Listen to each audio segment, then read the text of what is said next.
Mimi jina langu naitwa Emmanuel Chai Chengo. Mimi ni mzaliwa wa Mombasa. Niko beach kama beach operator. Mimi ni mtu wa kukodisha vitu, na train watu kuogelea, na napeleka watu kwenda marina.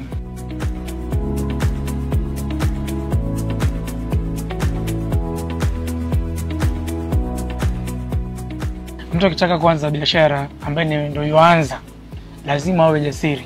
Sio hapa tu beach peke yake. Hata unaweza kuwa kwenye mtaani unataka kuanzisha mambo na kupika viazi, lazima ujitolee, uwe jasiri zaidi. Kwa sababu usipokuwa jasiri, hakuna kitu unaweza fanya. So mimi kuja hapa nilikuwa jasiri sana ndo nikafanya hii kazi. Ndio maana mpaka leo najulikana kila mahali.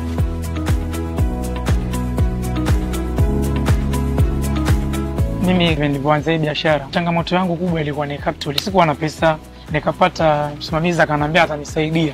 Aliponipatia ile pesa bado kukawa kuna shida tena nyingine. Kupata nafasi ya bichi kujenga kibanda ni ngumu sana. Lazima uingie kwa chama. Lazima ukasaini na watu wa wildlife ndio wakupatie mahali kwa kujenga. Na pia lazima uwe na license ya kuwa una renew kila baada ya mwaka. Lakini kwa saizi nashukuru Mungu niko vizuri.